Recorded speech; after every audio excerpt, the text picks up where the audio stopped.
नमस्कार दोस्तों, स्वागत है आप सभी का एक बार फिर आपके अपने चैनल ज्ञान अलोंग विद भक्ति के साथ। आज हम जानेंगे कि ब्रह्म मुहूर्त में उठने के फायदे।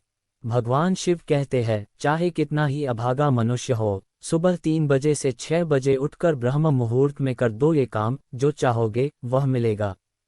एक समय की बात है, माता पार्वती ने भगवान शिव से पूछा, स्वामी, मैंने देखा है कि चाहे कितना ही अभागा मनुष्य हो, अगर वह सुबह के समय ब्रह्म मुहूर्त में उठता है तो वह बहुत सुखी रहता है। ऐसा क्यों है? मुझे ब्रह्म मुहूर्त का रहस्य बताइए। तब भगवान शिव ने कहा, हे देवी, मैं आपको इस प्रश्न का उत्तर एक कथा के माध्यम से बताऊंगा। कृपया आप इस कथा को ध्यानपूर्वक सुनना, और जो भी मनुष्य इस कथा को पूरा सुनेगा वह कभी भी इस अवसर को अपने हाथ से जाने नहीं देगा। ब्रह्म मुहूर्त का रहस्य जानकर पूरा जीवन बदल जाएगा। भगवान शिव कथा को सुनाना प्रारंभ करते हैं और माता पार्वती से कहते हैं, बहुत समय पहले की बात है, काशी में दीनू नाम का एक लड़का रहता था। वह लड़का बहुत ही अच्छा था, लेकिन एक गलत आदत थी, वह देर तक सोता रहता था। सुबह उसे जगाने के लिए घर वाले कई प्रयास करते थे, परंतु वह रोजाना सुबह देर से उठता था। वह लड़का कभी भी 9 बजे से पहले नहीं उठता था। जब वह बालक था तब परिवार वालों ने सोचा कि जब ये बड़ा हो जाएगा तो इसकी आदत में सुधार हो जाएगी। परंतु वह लड़का जैसे जैसे बड़ा होता गया उसकी यह आदत और भी ज्यादा गहरी होती चली गई। दुनिया इधर से उधर हो सकती थी, लेकिन वह लड़का कभी भी जल्दी नहीं उठ पाता था। उसके पिता उसकी इस आदत से बहुत ज्यादा परेशान रहने लगे थे। उस लड़के को ढेरों नकारात्मक शक्तियों ने घेर लिया था।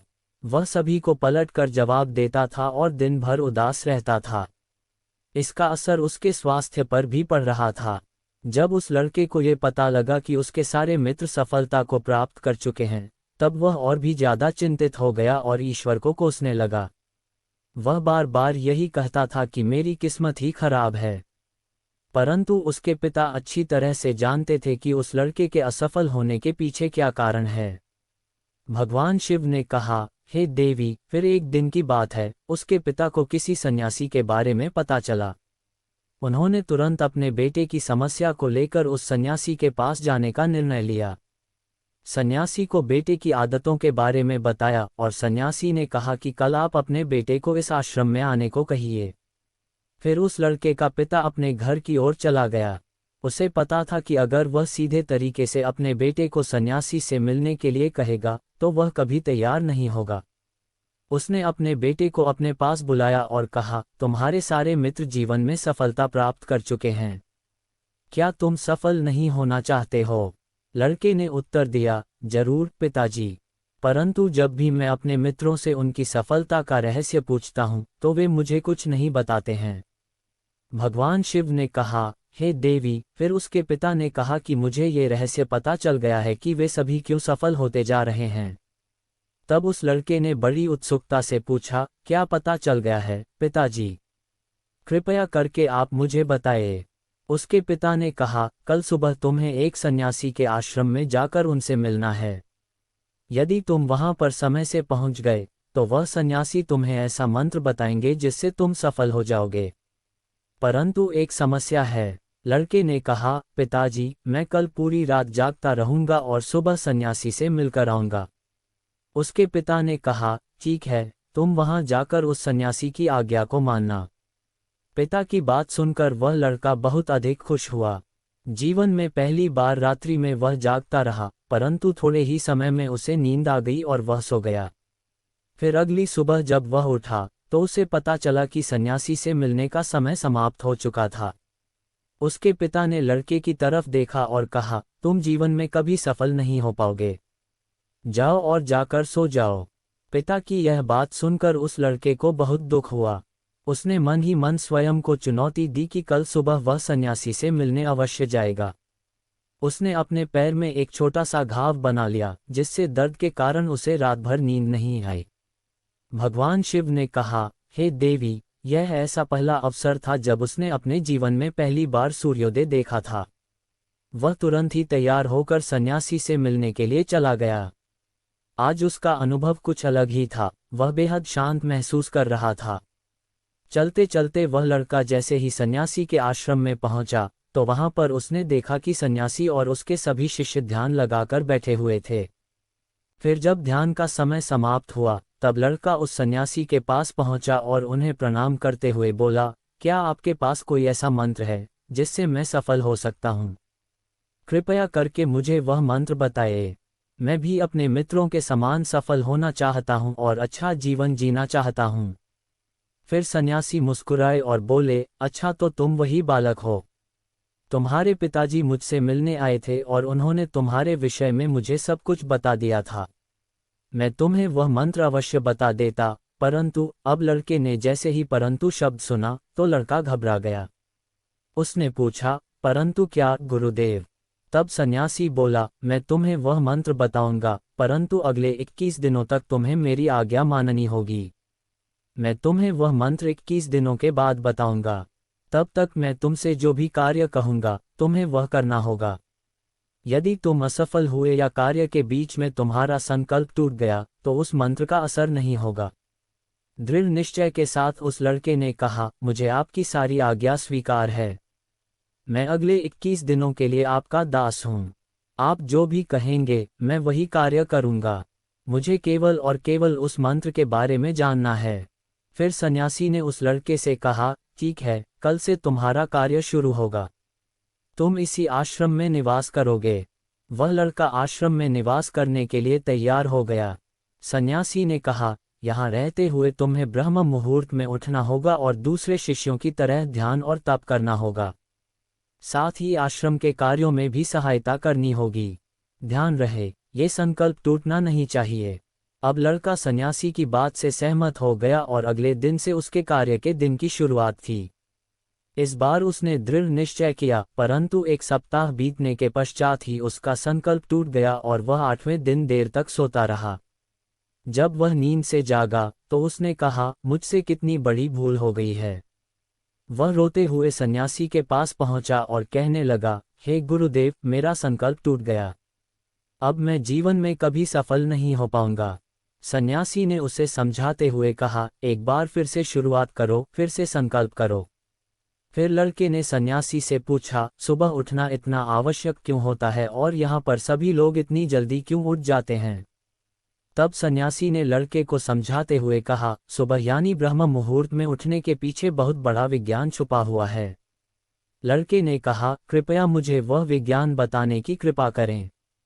सन्यासी ने कहा, रात्रि को 4 पहर में बांटा गया है। पहला रुद्रकाल, जिसका समय शाम 6 बजे से लेकर 9 बजे तक होता है। दूसरा राक्षस काल, जिसका समय रात्रि 9 बजे से 12 बजे तक होता है। तीसरा गंधर्व काल, जिसका समय रात्रि 12 बजे से 3 बजे तक होता है। और सबसे अंत में जो पहर आता है उसे मनोहर काल कहते हैं। इस समय को ब्रह्म मुहूर्त या अमृत बेला के नाम से भी जाना जाता है। इसका समय भोर 3 बजे से सुबह 6 बजे तक होता है। ये वह समय होता है जब पूरे संसार की नकारात्मक शक्तियां निष्क्रिय अवस्था में होती हैं और सकारात्मक शक्तियां सक्रिय होती हैं। ब्रह्म मुहूर्त अर्थात देव मुहूर्त। ब्रह्म मुहूर्त का अर्थ देवताओं का समय होता है। वह सन्यासी आगे कहता है, इस समय देवता धरती पर विचरण कर रहे होते हैं और जागृत मनुष्य पर उनका बड़ा ही सकारात्मक प्रभाव पड़ता है। ब्रह्म मुहूर्त ऐसा समय होता है जिसमें मनुष्य का मस्तिष्क बिल्कुल खाली होता है, जिसमें किसी प्रकार के कोई विचार नहीं होते हैं। और जब इस समय व्यक्ति अपनी पुस्तक खोलकर पाठ का अध्ययन करते हैं तो उन्हें सब कुछ जल्दी जल्दी याद भी होता है और ये लंबे समय तक याद रहता है। यह ऐसा समय है जिसमें हम ज्ञान को समझने का प्रयास करते हैं। इस कारण आश्रम के सभी शिष्य और संसार में बहुत से ज्ञानी लोग ब्रह्म मुहूर्त में उठ जाते हैं। प्राचीन काल में रोशनी का कोई स्रोत न होने के कारण लोग अपने दिन का समापन सूर्यास्त के साथ और आरंभ सूर्योदय के साथ करते थे। यह एक तरीका है जिससे मानव जीवन प्रकृति के साथ तालमेल बनाकर चलता है। फिर उस लड़के ने कहा, ठीक है, मैं कल से अपना संकल्प फिर से शुरू करता हूँ, परंतु ब्रह्म मुहूर्त में उठकर मुझे क्या क्या करना चाहिए? तब सन्यासी ने कहा, मैं तुम्हें बताता हूँ कि ब्रह्म मुहूर्त में क्या करना चाहिए और कैसे करना चाहिए। सबसे पहले उठकर धरती माता पर पांव रखने से पहले धरती माता को प्रणाम करना चाहिए और अपनी दोनों हथेलियों को देखना चाहिए। ईश्वर को धन्यवाद देना चाहिए कि उन्होंने तुम्हें आज का सूर्योदय देखने का अवसर दिया है। इसके बाद नित्य कर्म और स्नान करने से शरीर की ही नहीं, बल्कि मन की शुद्धता भी बढ़ती है। स्नान करने के पश्चात ध्यान की प्रक्रिया होती है। ब्रह्म मुहूर्त में ध्यान की अवधि 21 दिन तक होती है। इस विधि का उपयोग तब किया जाता है जब आप अपनी कोई मनोकामना की पूर्ति चाहते हैं। यह ऐसा समय होता है जब व्यक्ति अपने आज्ञा चक्र को सक्रिय करने पर काम करते हैं। आगे वह सन्यासी कहता है, आज्ञा चक्र दोनों भौहों के बीच होता है। इसे संकल्प का स्थान भी कहा जाता है। अगर इस चक्र पर ध्यान केंद्रित किया जाए और अपनी मनोकामना को बार बार दोहराया जाए, तो मात्र 21 दिनों के भीतर वह मनोकामना पूरी हो जाती है। अगर आपके मन में कोई अधूरी मनोकामना है और आप उसे पूरी करना चाहते हैं, तब सबसे पहले उस मनोकामना का स्पष्टीकरण कर लें। आपको क्या चाहिए, ये निर्णय अवश्य कर लें। इसके बाद ध्यान की विधि को शुरू करें। ब्रह्म मुहूर्त में स्नान के बाद एक ऐसा स्थान चुनें जहां पर वायु का प्रवेश हो। ध्यान में शुद्ध प्राणवायु का होना आवश्यक होता है। ध्यान की मुद्रा में रीढ़ हड्डी सीधी होनी चाहिए, साथ ही गर्दन भी सीधी होनी चाहिए। सुखासन की अवस्था में दोनों हाथों को घुटनों पर रखकर आंखें बंद करके बैठ जाएं। हाथों की मुट्ठी को बंद कर लें और 2-3 मिनट तक बिल्कुल शांत हो जाएं। जब आपका शरीर स्थिर हो जाए और श्वास भी शांत हो जाए, तब अपना सारा ध्यान आज्ञा चक्र पर लगाएं। इस दौरान लंबी गहरी सांस लें और सांस को रोक कर रखें। इस समय आप अपनी इच्छा को मन ही मन दोहराएं और अपने मन से इष्ट देव, देवी देवताओं और गुरुजनों का चिंतन करें। उस सन्यासी ने कहा, जब सांस को रोकना कठिन हो जाए, तब धीरे धीरे सांस को बाहर की ओर छोड़ें। सांस को नाक से भरें और मुंह से बाहर छोड़ें। इस प्रक्रिया को 3 से 4 बार प्रतिदिन दोहराएं। ऐसा प्रतिदिन करने से आपकी जो मनोकामना है, वह अवचेतन मन तक अवश्य पहुंच जाएगी और इच्छा पूर्ति जल्दी ही होगी। आज्ञा चक्र सक्रिय होता है और हमारी आज्ञा को पूरा करता है। सांस को रोककर रखने के दौरान शरीर में आपातकाल की स्थिति हो जाती है, जिससे कि आप बेकार की बातें सोचने और विचार करने से बचते हैं। ब्रह्म मुहूर्त के समय ईश्वर की विशेष कृपा होती है, और कोई भी व्यक्ति अपनी मनोकामना को इस समय दोहराता है तो उसकी इच्छा जल्द से जल्द पूरी होती है।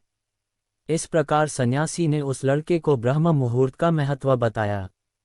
अगले 21 दिनों तक उस लड़के ने बड़े ही मन के साथ इस प्रक्रिया को अपनाया। अब वह बहुत ही ज्यादा अनुशासित और शांत स्वभाव का बन चुका था।